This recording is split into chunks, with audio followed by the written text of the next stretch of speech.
जय हिंद दोस्तों, स्वागत है आप सबका हमारे YouTube चैनल वासु जी सेंटर पे। दोस्तों आज की इस वीडियो में हम बात करने वाले हैं 29 सितंबर को होने वाले जो कैबिनेट का बैठक है उससे रिलेटेड आज हम बात करेंगे। साथ ही साथ दोस्तों बात करने वाले हैं पंचायत सचिव के नियुक्ति के बारे में और TGT का जो पेंडिंग रिजल्ट है दोस्तों वो उसमें कब तक और कितना समय लगेगा, क्या क्लैरिफिकेशन के लिए ये मामला सुप्रीम कोर्ट जाएगा या नहीं जाएगा।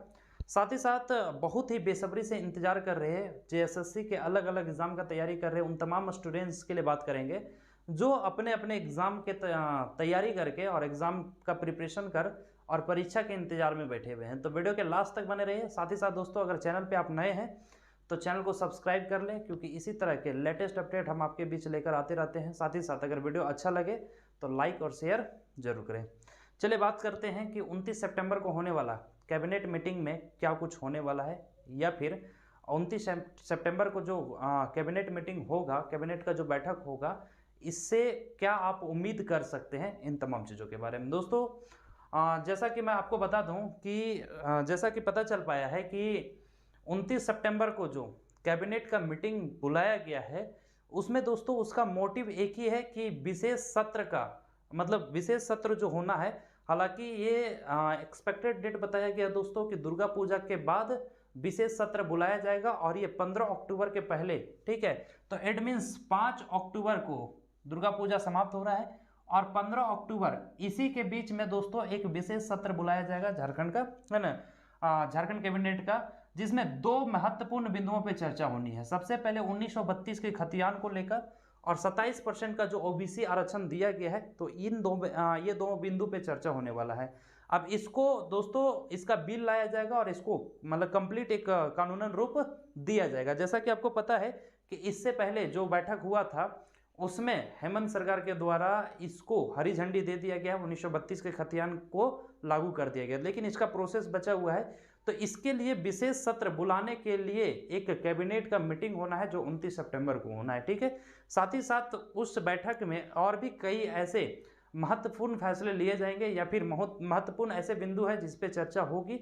तो सबसे पहले दोस्तों बस आप यही याद रखेंगे कि 29 सितंबर को जो कैबिनेट का बैठक होने वाला है उसमें सबसे पहला जो बात होगा वो एक विशेष सत्र का मतलब विशेष सत्र कब बुलाया जाए इस चीज को लेकर होगा। और विशेष सत्र में दोस्तों 1932 का खतियान का बिल पेश किया जाएगा। साथ ही साथ 27% OBC आरक्षण का जो बात किया गया है उससे संबंधित बिल लाया जाएगा। और जैसे ही ये झारखंड कैबिनेट से पास कर दिया जाता है तो ये फिर भेजा जाएगा सेंट्रल गवर्नमेंट के पास। मतलब जो इसका कानूनन प्रोसेस है, जो कॉन्स्टिट्यूशनल प्रोसेस है दोस्तों, इसको सरकार कोशिश कर रही है कि जितना जल्द से जल्द कंप्लीट किया जा सके, है ना, क्योंकि कहीं ना कहीं देखा जाए तो 1932 के खतियान के वजह से भी वैकेंसी में डिले हो रहा है। तो सरकार नहीं चाहती है कि बहुत ज़्यादा हम विलंब करें, है ना। हालांकि सरकार बहुत कुछ चाहती है तो उसके अनुसार हम लोग चल भी नहीं सकते क्योंकि वो अपना पॉलिटिकल इशू भी लेकर के चलता है, अपना वोट बैंक की राजनीति भी करता है। खैर उस पर हमको डिस्कस नहीं करना है, ठीक है। तो विशेष सत्र दोस्तों उम्मीद है कि 15 अक्टूबर से पहले हो जाएगा और ये 1932 का खतियान और 27% OBC का जो आरक्षण देने की जो बात कही गई है इसका बिल पेश करके और इसको कंप्लीटली एक फुल एंड फाइनल एक तरह से कॉन्स्टिट्यूशनल रूप दिया जाएगा, ठीक है। उसके बाद इंप्लीमेंट होगा। अब दूसरा दोस्तों इसमें जो महत्वपूर्ण चर्चा होने की संभावना है वो है पंचायत सचिव की नियुक्ति। जैसा कि आपको पता है कि पंचायत सचिव की नियुक्ति को लेकर कई ऐसे बड़े बड़े मंत्री हैं, है ना, जो आश्वासन देते हुए नजर आ रहे हैं। हालांकि ये कई सालों से दे रहे हैं, पिछले 4-5 सालों से आश्वासन ही मिल रहा है ना, अभी भी वही हो रहा है। लेकिन अब थोड़ा सा आस जो है वो और भी जग गया है ना, क्योंकि क्यों जगह है ये तो मैंने आपको पहले ही बता दिया है। लेकिन अब ये लटका हुआ क्यों है और ये कब तक क्लियर होगा वो भी हम आज आपको क्लियर कर देते हैं। तो देखिए 229 की वजह से ये लटका हुआ है और जब तक 229 को वापस नहीं ले लिया जाता है तब तक दोस्तों पंचायत सचिव की नियुक्ति एनी हाउ नहीं हो पाएगा, ठीक है। अब देखिए इसके लिए मैंने आपको इससे पहले वाले वीडियो में बताया था कि इसके लिए संलेख तैयार है। हालांकि उसमें मैंने आपको बताया था कि दो ऐसे प्रोसेस हैं जिसके जरिए मतलब जो इसे वापस लिया जा सकता है। एक तो अगर मुख्यमंत्री चाहेंगे तो सीधा वापस ले सकते हैं, नहीं तो फिर दोस्तों इसका कैबिनेट के प्रोसेस से जाना होगा और कैबिनेट में ये जाएगा। इस चीज़ को मैंने पहले ही क्लियर कर दिया था कि संलेख जो है इसका तैयार है। संलेख जो है वो मुख्यमंत्री के सहमति से तैयार होता है ताकि ये बात कैबिनेट में पहुंचे और कैबिनेट में फिर इस पे एक निचोड़ फैसला होता है। तो ये 229 को वापस लेने को लेकर ये भी बात कैबिनेट में जाएगा। हालांकि क्या 29 तारीख को जो बैठक होने वाला है क्या उसमें इसका चर्चा होगा, लेकिन ज़्यादातर संभावना है कि उसमें इसका निर्णय जरूर होगा। चर्चा के साथ साथ निर्णय भी होने की संभावना है। और जैसे ही फिर 229 को वापस ले लिया जाता है तो दोस्तों 100% पंचायत सचिव की नियुक्ति का रास्ता जो है वो साफ हो जाएगा। और जैसे ही सब सारे चीज़ क्लियर हो जाएंगे तो आयोग जो है वो भी इंतजार में बैठा हुआ है कि मतलब कब हमें आदेश आए और हम इसका रिजल्ट को जारी कर दें, है ना। और उसके बाद रिजल्ट जारी कर लिया जाएगा, फिर कोई किसी तरह का कोई दिक्कत नहीं होगा, ठीक है। तो ये पंचायत सचिव से जुड़ी हुई कुछ महत्वपूर्ण बातें थी। इसके अलावा अब देखिए एक और सबसे गंभीर समस्या टीजीटी और पीआरटी रिजल्ट को लेकर है ना। टीजीटी पीआरटी रिजल्ट जो लटका हुआ है, हालांकि इसमें कुछ ऐसे शिक्षक है जिनकी नियुक्ति हो चुकी है ना, और बहुत सारे अभी भी अपना मतलब नियुक्ति का लेकर इंतजार कर रहे हैं, अपने रिजल्ट को लेकर इंतजार कर रहे हैं। हालांकि इस पे सुप्रीम कोर्ट ने फैसला भी दिया है ना। तो इससे पहले वाले वीडियो में मैंने आपको बताया था कि अब इसका रिजल्ट को लेकर, इसका मेरिट लिस्ट को लेकर दोस्तों सरकार जो है वो सुप्रीम कोर्ट जाने को तैयार है ना। मतलब सुप्रीम कोर्ट से क्लैरिफिकेशन मांगेगा, है ना। तो अब उसके बाद तो इस वीडियो में बहुत सारे ऐसे स्टूडेंट्स थे, बहुत सारे हमारे ऐसे दोस्त थे जो पूछ रहे थे कि सर इसका क्लैरिफिकेशन में कितना समय लगेगा अगर ये प्रोसेस में जाती है गवर्नमेंट। तो दोस्तों तो ये कोर्ट का मामला है, फिर आपका बहुत ज़्यादा प्रोसेस लग जाएगा। हो सकता है ये 3 महीना, 4 महीना, 6 महीना भी लग जाए, लेकिन मुझे लगता है कि सरकार इस प्रोसेस को सरकार जो है ये कदम उठाएगी, इस प्रोसेस के जरिए ही चलेगी। क्योंकि सरकार के पास सबसे गंभीर समस्या ये है कि जो जिनकी नियुक्ति हो चुकी है, अगर कॉमन मेरिट लिस्ट जारी करते हैं तो दोस्तों क्या उन्हें फिर पोस्ट से हटाना, अपने जगह से हटाना सही होगा या नहीं होगा। और अगर नहीं होता है तो अगर जो मिनिमम कटऑफ जो तैयार किया गया उस आधार पर अगर कर दे तो स्टूडेंट्स के पास रास्ता बच जाता है कि वो सुप्रीम कोर्ट में फिर से फाइट करेंगे। इसलिए कानूनन रूप से सरकार खुद को बचाने के लिए वो सबसे पहले एससी जाएगी, मतलब सुप्रीम कोर्ट जाएगी, सुप्रीम कोर्ट से क्लैरिफिकेशन मांगेगी। उसके बाद ही मुझे लगता है कि इसका रिजल्ट आ पाएगा। तो दोस्तों इसका ओवरऑल देखा जाए तो अभी बहुत लंबा इंतजार करना होगा। हालांकि पंचायत सचिव की नियुक्ति देखिए आशा है कि कहीं ये भी मामला कोर्ट ना चला जाए, सुप्रीम कोर्ट ना चला जाए इसकी नियुक्ति को भी लेकर के। हालांकि इसका इसलिए नहीं जाने का संभावना है क्योंकि दोस्तों इसमें किसी का नियुक्ति हुआ ही नहीं है। जो भी करना है कंप्लीट सीट पे नियुक्ति करना है कॉमन मेरिट लिस्ट निकाल करके, तो इसमें बहुत बड़ा समस्या है नहीं। इसका कुछ ऐसे है जिसका मतलब कुछ ऐसे शिक्षक है जिनकी नियुक्ति हो चुकी, इस वजह से ये लटक रहा है। तो इसका तो रास्ता क्लियर है, लेकिन दोस्तों इसमें अभी मुझे लगता है कि बहुत ज़्यादा डिले होने वाला है। तो आप लोग पैनिक मत होइए, है ना। सरकार पर प्रेशर बनाए रहिए, लेकिन दोस्तों आपको इंतजार करना होगा। अब अगर आप चाहेंगे कि पंचायत सचिव की तरह मुझे भी 15 नवंबर तक नियुक्ति मिल जाए तो ये उम्मीद कम है। हालांकि पंचायत सचिव का उम्मीद है कि 15 नवंबर तक नियुक्ति पत्र, जब झारखंड का अगला स्थापना दिवस मनाया जाएगा, है ना, तब तक ये मिलने की संभावना है। क्लियर। तो ये 2-3 बात आप समझ गए होंगे। इसके बाद अब चलते हैं JSSC में जो भी एग्ज़ाम अभी तक लटके हुए, जिसका एग्ज़ाम अभी नहीं हुआ है। हालांकि 2 दिन पहले आपने देखा होगा कि JSSC अचानक एक्टिव मोड में नज़र आई, और जो JEE का एग्ज़ाम जो क्वेश्चन लीक होने के कारण कैंसिल किया गया था, अब उसको नए तरीके से मतलब CBT मोड में लेने की तैयारी की गई है। तो उसका एग्ज़ाम होगा। तो मुझे नहीं लगता है कि सचिवालय वगैरह और एक्साइज कांस्टेबल का भी एग्ज़ाम बहुत ज़्यादा डिले होगा। लेकिन कितना डिले होगा ये भी तो समस्या है, क्योंकि ये तो सुन के आप लोग थक गए हैं। देखिए अब हम प्रोसेस बताते हैं कितना डिले होगा, है ना। अभी आपको मैंने बताया कि 15 अक्टूबर से पहले ये विशेष सत्र बुलाया जाएगा, और 15 अक्टूबर तक 1932 खतिहान और 27% जो OBC आरक्षण की जो बात हुई है, इससे संबंधित बिल पेश किया जाएगा हमारे कैबिनेट में, ठीक है। अब जब कैबिनेट में पेश किया जाएगा, यहाँ से पारित होने के बाद इसको केंद्र में भेजा जाएगा, तो ये प्रोसेस चलेगा, कॉन्स्टिट्यूशनल प्रोसेस चलेगा। एक तरफ इसमें समय लगेगा, दूसरी तरफ दोस्तों आप ये भी मत भूलिए कि हाई कोर्ट में अभी भी जो फैसला है वो पेंडिंग है ना, क्योंकि हाई कोर्ट ने अभी तक अपना जजमेंट नहीं दिया। हालांकि फैसले को सुरक्षित जरूर रख लिया गया है। उसमें 2 मुद्दा था, एक 10th और 12th वाला जो मांगा गया था झारखंड के मान्यता प्राप्त शैक्षणिक संस्था से, ठीक है। और दोस्तों दूसरा जो है वो लैंग्वेज को लेकर था।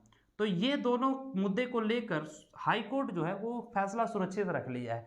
तो इधर से देखा जाए तो ये भी पेंडिंग है, और इसका भी मतलब ये भी क्लियर होना जरूरी है, तभी अगर जेएसएससी सीजीएल हो या उत्पाद सिपाही हो या फिर अन्य कोई भी जेएसएससी का वैकेंसी हो, ये क्लियर हो पाएगा। नहीं तो अगर उससे पहले एग्जाम ले लिया जाए, सपोज दोस्तों अगर मान लें जेएसएससी बहुत हड़बड़ी दिखाते हुए, बहुत जल्दबाजी दिखाते हुए एग्जाम अगर ले भी लेता है, तो देखिए तो उसके बाद क्या प्रॉब्लम होगा।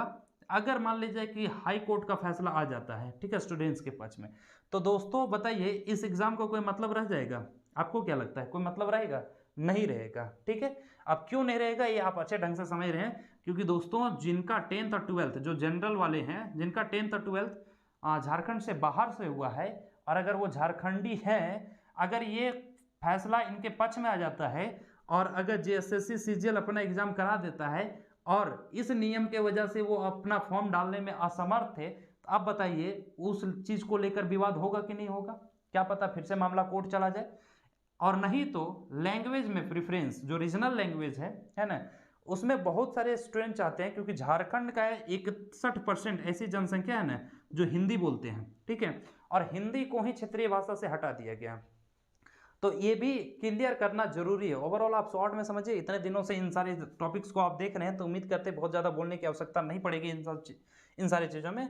लेकिन जेएसएससी सीजीएल का परीक्षा दोस्तों अभी अगर हकीकत देखा जाए तो कोई एक्सपेक्टेड डेट आपको नहीं बताया जा सकता। बस आप इसका इंतजार कीजिए कि हाई कोर्ट के द्वारा फैसला, जजमेंट जल्दी दे दिया जाए, है ना। साथ ही साथ दोस्तों 15 अक्टूबर से पहले ये विशेष सत्र जो है, जो भी बुलाने की जो बात चल रही है ना, ये तय होगा 29 सितंबर को। तो ये जितना जल्दी से जल्दी हो जाए, इसका कॉन्स्टिट्यूशनल प्रोसेस जितना तेजी से होगा दोस्तों, उतना फायदा होगा उन तमाम स्टूडेंट्स के लिए जो अलग अलग एग्जाम के इंतजार में बैठे हुए हैं, ठीक है, चाहे वो सचिवालय हो, एक्साइज कांस्टेबल हो, या फिर अन्य जो भी एग्जाम के इंतजार में बैठे हुए उनके लिए होगा। ठीक है, सेम कहानी आपका उत्पाद सिपाही, है ना, क्योंकि इसमें पहले दोस्तों आपका फिजिकल होना है, फिजिकल में रनिंग होना है। हालांकि दोस्तों रनिंग का अगर आप तैयारी नहीं कर रहे हैं तब तैयारी शुरू कर दीजिए, क्योंकि देर है लेकिन बहुत ज़्यादा देर नहीं है, बहुत लंबा समय इंतजार नहीं करना होगा आपको। क्लियर? तो आप अभी से धीरे धीरे प्रैक्टिस शुरू कर दीजिए। आपको प्रैक्टिस कैसे करना है, कैसे फिजिकल लिया जाएगा, इससे रिलेटेड वीडियो हम बना चुके हैं। आप उस वीडियो को जरूर देख लीजिए, ताकि दौड़ते समय उन 10 पॉइंट्स को आप ध्यान में रखें और उसी हिसाब से आप अपना तैयारी करें, तब जाकर के आपका सिलेक्शन जो है वो 100% हो जाएगा फिजिकल में। उसके बाद फिजिकल के बाद आपको एग्जामिनेशन के लिए बुलाया जाएगा। ठीक है, तो एज एक्सपेक्टेड आपको क्या लगता है, देखिए वो आप हम या आप कुछ भी बोल सकते हैं, लेकिन दोस्तों मुझे जैसा लगता है कि जब तक ये प्रोसेस कंप्लीट ना हो जाए, तब उससे पहले एग्जाम लेना भी या फिर एग्जाम देना भी बेवकूफ़ी होगा, है ना, मेरे हिसाब से। बाकी आपको क्या लगता है वो आप कमेंट करके मुझे बताइए, क्योंकि दोस्तों जिस प्रॉब्लम की वजह से आज तक जेएसएससी के सारे वैकेंसी विवादित रहे हैं, अगर उसे आज नहीं ठीक किया गया तो क्या लगता है आने वाले जो भी वैकेंसीज होंगे, क्या उसमें विवाद नहीं होगा? 100% विवाद होगा।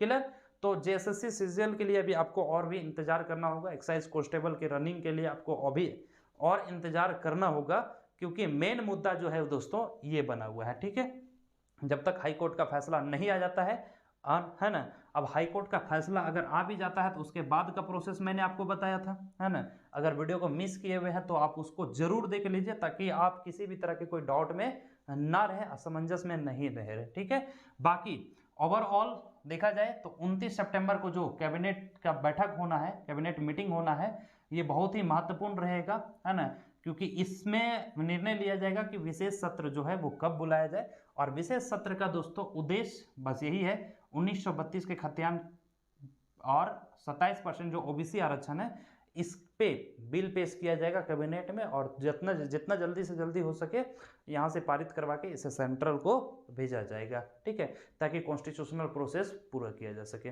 दोस्तों इसके अलावा भी अगर हो सकता है कि मैं बोलते बोलते कुछ भूल गया हूँ, है ना, तो अगर इसके अलावा भी किसी तरह का कोई डाउट रह गया है, इसके अलावा भी कुछ जानने के इच्छुक हैं आप, तो आप कमेंट करके जरूर बताएं। कमेंट पढ़ने के बाद अगर लगेगा कि नहीं वाकई में इस पे वीडियो आना चाहिए, तो हम आपको वीडियो जरूर देंगे और बहुत ही क्लैरिटी के साथ देंगे। देखिए जो भी है जो भी होगा वो आपको दोस्तों सच्चाई बताने की कोशिश करेंगे, है ना, जो एज एक्सपेक्टेड होगा वही बताने की कोशिश करेंगे। ठीक है, तो जो भी किसी तरह का डाउट रह जाता है आपके मन में, इतना कुछ समझने के बाद, फुल वीडियो देखने के बाद, अगर वीडियो स्किप किए हुए तो फुल वीडियो को देखिए, आपको A to Z सारी बातें जो है समझ में आ जाएगी। फिर भी किसी तरह का डाउट है तो आप कमेंट करके बताइए, और अगर अभी तक चैनल पे नए हैं, चैनल को सब्सक्राइब नहीं किया, तो दोस्तों चैनल को सब्सक्राइब कर लीजिए, क्योंकि इसी तरह के जो भी डाउट होते हैं आपके मन में हम क्लियर करने के लिए हमेशा आपके लिए वीडियो लेकर आते रहते हैं। तो मिलेंगे इसी तरह के नए वीडियो के साथ, तब तक के लिए जय हिंद दोस्तों।